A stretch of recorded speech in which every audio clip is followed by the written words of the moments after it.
Hey everybody, welcome to the fourth installment of the Rich and Carter Show. Carter's my boy, this is Carter, and I'm Rich. And welcome to our show. We have a lot of fun. I know, we do have a lot of fun here. We like to have fun here, you know? Yeah, for sure. We don't have fun outside of here.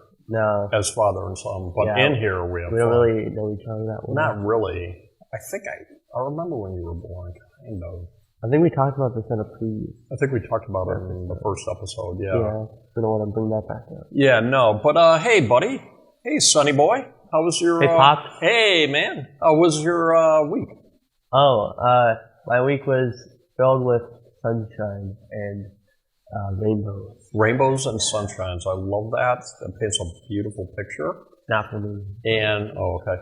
I do have to say, the last time we taped, it was about 2 months ago in April, and there was a snowstorm. Remember there was a lot of snow. Yeah, it was like mid-April snowstorm, and now we're here in June. Yeah.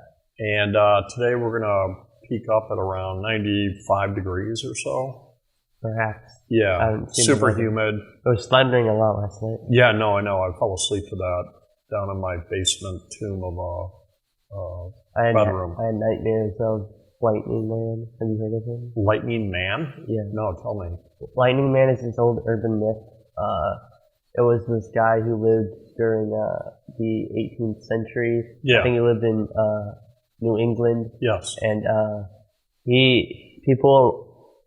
you wouldn't want to have a bucket of water near him because he'd shock you, metaphorically and literally. And one time, Lightning Man came to my house. It was a warm August evening last year. Yes. And he asked for some sugar, but I said no because I thought he was a vampire. Yeah. And then Lightning Man, he walked away. So, is it a specter? Meaning he's not really a man, but like kind of a ghost? He's kind of like... Because you said 18th century, which would make him like 300 years old. Well, no, he's not like a physical being. Yeah. He's more of like... A specter. Yeah, specter. Got it. Yeah, that is freaky. Yeah, you can't throw water on him. No, because then he'll get angry at you and then he'll try to zap out your eyes. Yeah, but water and electricity, right? What? Water and electricity. I don't get it, Dad. Forget it. Okay. Hey, one thing that we forgot to do is say hi to Jake, the engineer. Hey, Jake. Hi. How's it going? Pretty good. Awesome. Yeah, you're welcome for the donuts. Yeah. Do you look at the camera? I never do. That's too bad. Yeah, yeah, we have a great there it is. Yeah. We have a great donut shop in town, and we keep Jake well fed with donuts as he tapes and engineers our show. We are very appreciative, right, Carter? Yeah, we don't beat anyone. No beating at all.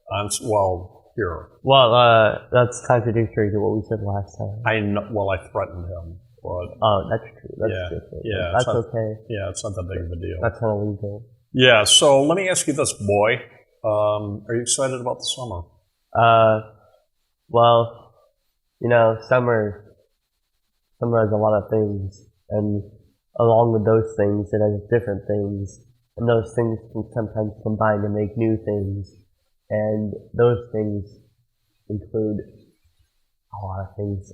That is the craziest thing you've ever said on this show. I don't understand where this is coming from. It was so controversial yet so brave. It is. You are brave for saying all that stuff you just said. Yeah. Anyway, have you ever heard the famous song "Summertime Blues"? Yeah. Written by Mose Allison, a jazz pianist. Do you know him? I think I've heard of him like one time. Yeah, and I think it was written by him. Perhaps. But if you get blue during the summer, just remember the famous song. Yeah. There ain't no cure for the summertime blues.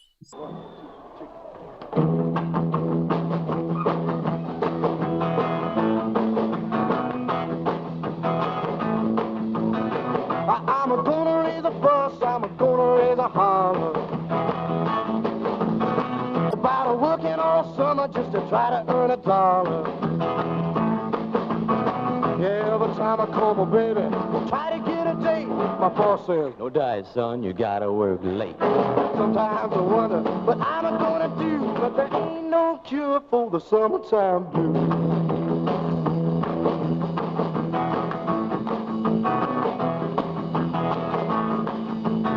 Oh, well, my mom and papa told me, son, you gotta make some money. If you wanna use the car to go riding next Sunday. Well, I didn't go to work, told the boss I was sick. Now you can't use a car 'cause you didn't work a lick. Sometimes I wonder what I'm gonna do, but there ain't no cure for the summertime blues.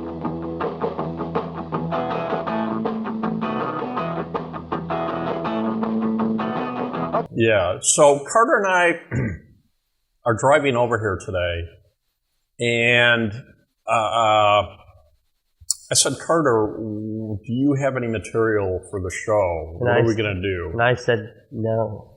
You said no. That's what happened. Yeah, and then I think you might have asked me the same, and I said no. Yeah, I think you copied me, so Right. you're kind of a copycat. Yeah, and we walked in and we told Jake we don't have anything planned.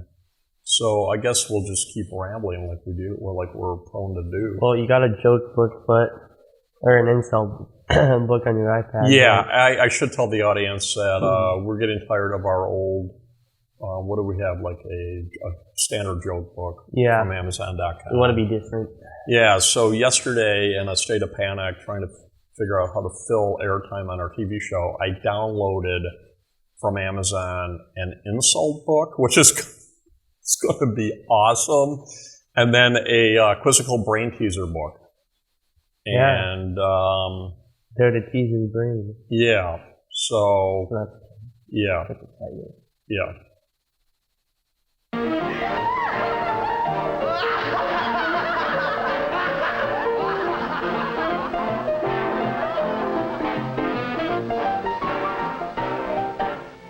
Hey, we're back. I do have that book open that I mentioned, the insult book, and I am going to go and do my best to insult my son, my progeny. Yeah, that's what we like to do at home sometimes. Hey, Carter, Hi. if I tried to see things your way, we'd both be wrong. Hi, because I'm right. Thanks, Pops. These are really filthy. Jake, can we do filth? I don't know Or if we can say that. if I don't swear, on can we do TV. filth? Yeah, a little bit. All right, well, I'm going to do this, and then just yell and say if it's inappropriate, and then we'll cut it out, okay? Hey, Carter, Hey, what? you could only get laid if you crawled into a hen's ass and waited until it pushed you out. Not very funny, Dad. I don't appreciate it. Jake, is that, can we say Are you that? trying to insult I me? mean, it's only going on TV, and Yeah, and what time is the show air?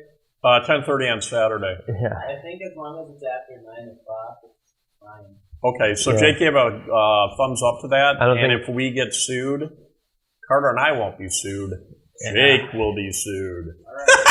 I'll get a lawyer. All right, I know. Carter, do you mind if I insult you again? Yeah, that's okay. I'll try my best. not to. Okay. Carter, Yeah. look, alcohol, you were supposed to make me, this isn't an insult, but I'll read it anyway. Look, alcohol, you were supposed to make me funnier, smarter, and a better dancer, but I've seen the video. We need to talk. That's like the stupidest thing I've ever heard. Hey, don't diss alcohol like that, dude. That's not really okay. You're Actually, that's super not okay. you're 15. You don't. If I ever catch you drinking, I think you're done for the day. If I ever catch you drinking, mainly because you're taking my drink, I'm gonna be pissed. All right, Dad. All right. Well, here's Are you one. doing the insult book, Carter? I'm doing one. Okay. All right. You're not fat, Dad. You're just easy target practice. Especially with that bird on your chest. That's a rooster. That's the same thing. Done by a world famous artist that I bought at an art fair. Oh, really? Yeah, really. That makes sense. All right. Let's see here.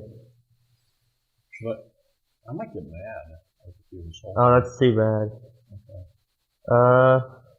Dad, if you want to learn about mistakes, ask your parents where you came from. If I want to learn about what? Mistakes, ask your parents where you came from. You're just seeing Grandma and Grandpa on that one. No, I'm dissing you, because you're the mistake. All set and just raring to go. First, Wahoo and his mighty syncopators with their boiling rhythm. Hot tunes from the very heart of Jungle Land.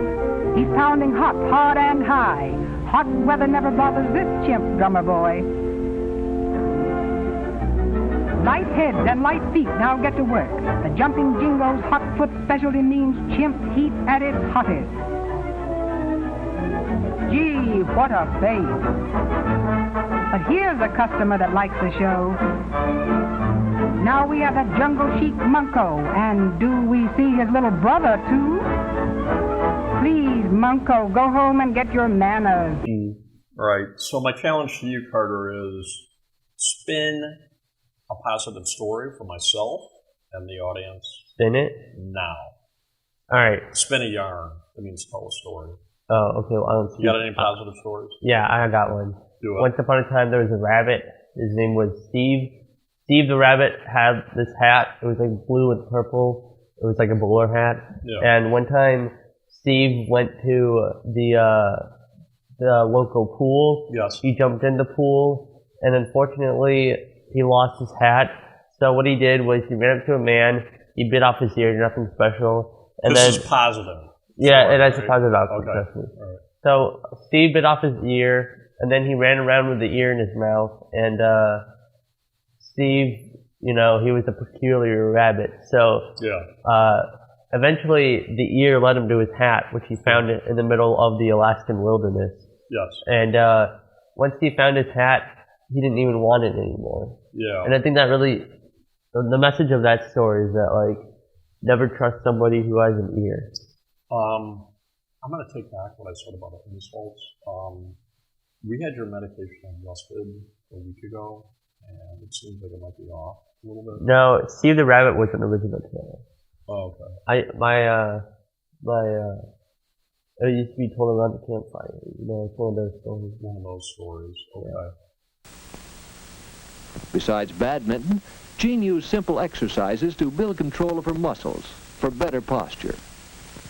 Here's a good exercise to develop poise and balance. It's called a tour jeté. Over a period of days, try to increase the number of times you can do this before getting tired. Should I tell the audience about my plan that I told you about the Bobcat? Well, that's a whole different story, but... Okay. I am going to do that. Okay. So anyway, up north there's a town called Anago, Wisconsin, spelled N-A-T-I-G-O. N-A? N-A-A-N. Oh my God. Good Lord. I'm a little embarrassed. Okay. N-A. Well, my dad can't speak right now. No, I'm going to back up. It's spelled A. Why are you trying to spell it? T, because I have a point there. Oh. It's spelled A-N-T-I-G-O. How would you pronounce that, Carter? Antigo. Antigo Bay. Montego Bay. Oh, sorry. That's Jamaica. We were there. Yeah. Mo Bay.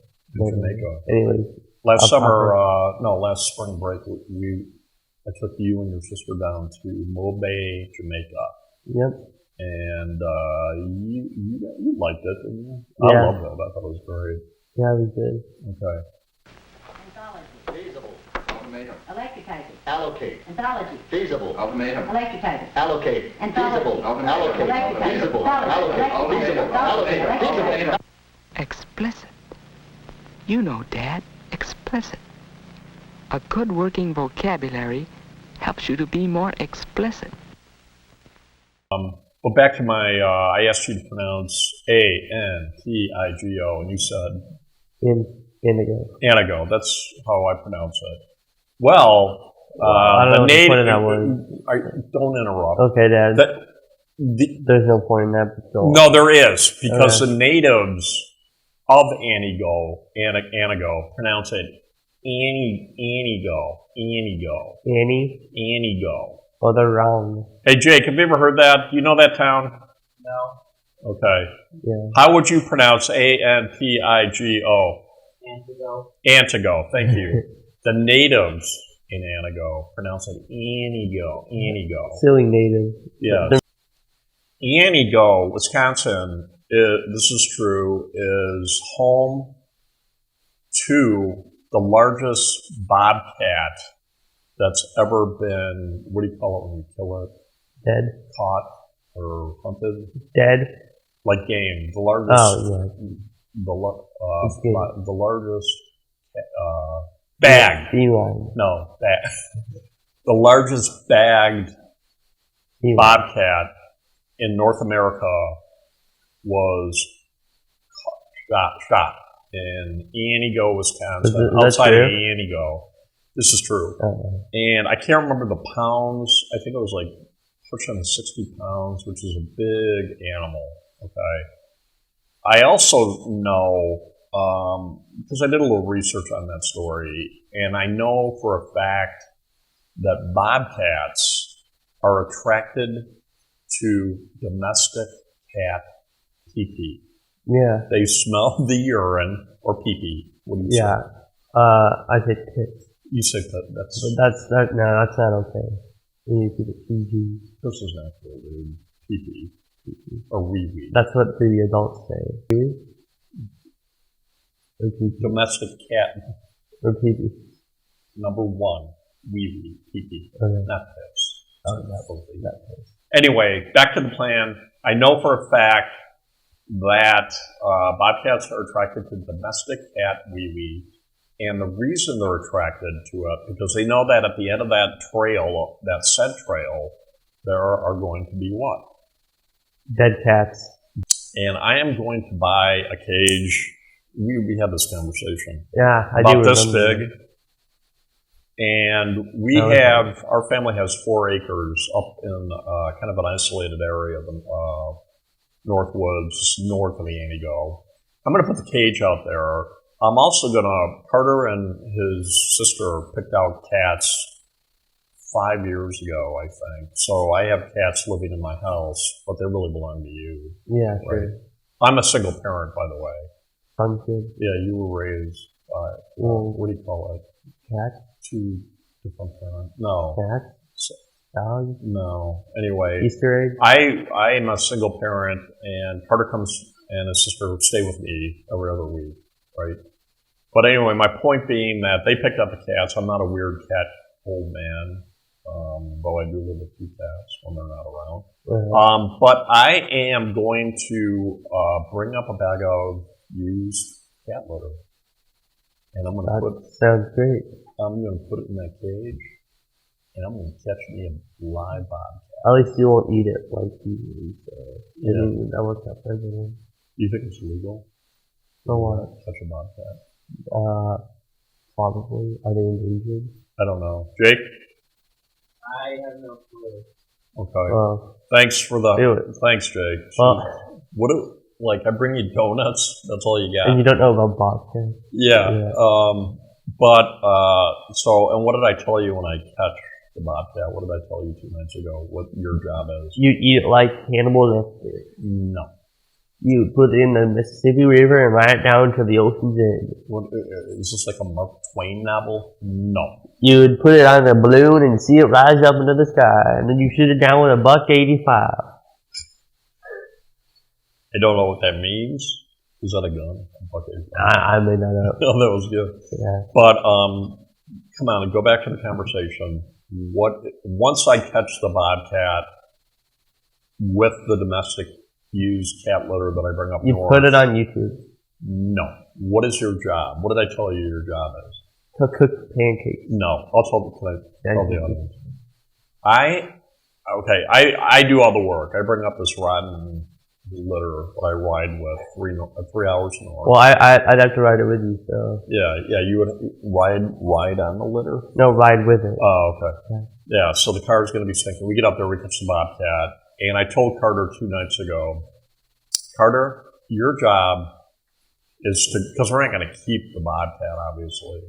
We just want to see it in the cage and maybe poke it with a stick. Just see if it plays like a domestic cat. I don't think it's gonna play. It might. It's in a cage. my ultimate goal is to see if it purrs. That's not gonna happen unless we actually gave it the cat litter. What if you petted it to see if it purrs? I petted it. Yeah. What if you petted it? If I pet it, Well, yeah. What if I don't think you can pet it at something. If I were to pet it, it wouldn't purr. It'd probably bite my hand off. or it could purr? I don't think it'd purr.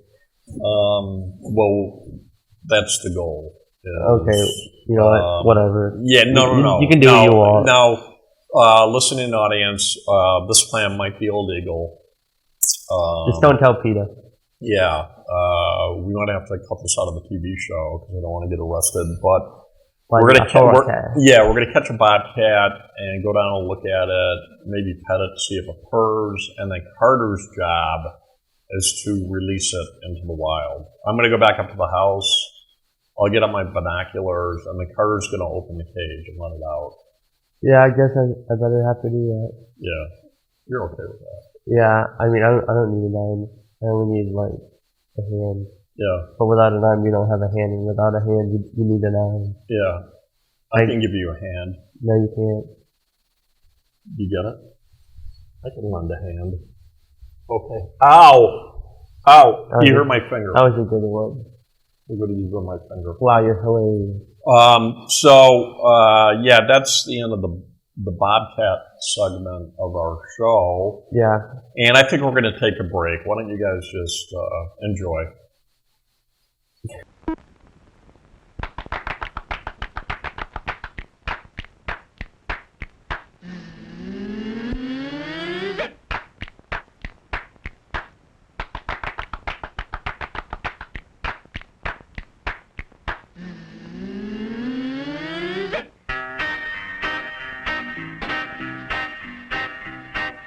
Hello, my friend, how do you do? We hope you have a moment or two to listen to what we have to say to each and every one of you. It concerns our postal system. Our lifetime friends, as all of you know, they've never failed us through the years, through driving rain, sleet or snow. But now they've got a problem. And what are they to do? The answer, my friend, is very simple. It's up to you to see them through.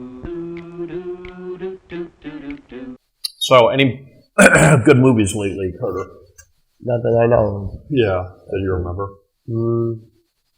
That I saw? Yeah. No, I can't think of any. I watched last night Meet Me on the Bounty with, I can't remember the names, Mel Gibson and the guy who plays Hannibal Lecter. I forgot his name. Yeah. Jake, do you know the actor who played Hannibal Lecter? Anthony Hopkins. Never mind. Yeah. Yeah, I know it was a pretty good movie. Yeah, it was okay. What was it about? Do you know anything about it? No. Okay, so an admiral in the British Navy in the 1700s is assigned by King George to go pick up bread. Bread?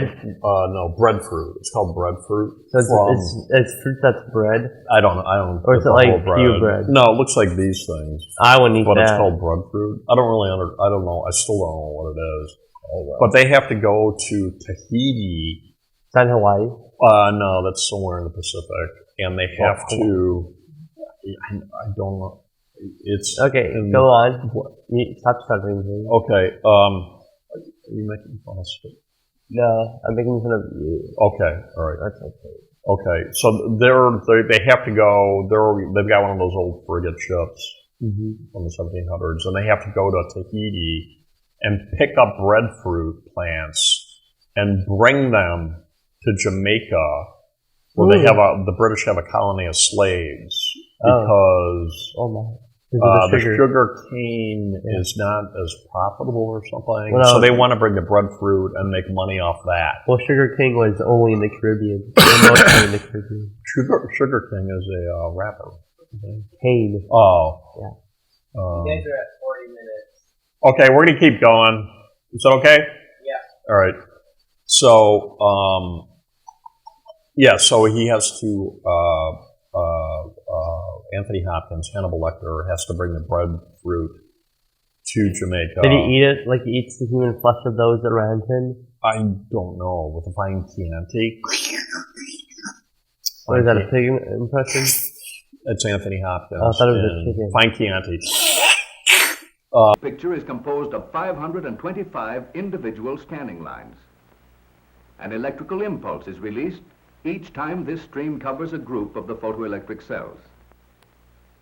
Each separate impulse travels from the sensitive plate of the iconoscope in sequence over wires to the transmitting station, where it is then sent out into space to be picked up by aerials connected to television receivers. Anyway, Mel Gibson gets it in his mind. He meets a native girl, a native Tahitian. Okay. And first of all, these British sailors get there after a long voyage, and they land on the island, and guess what they're greeted by?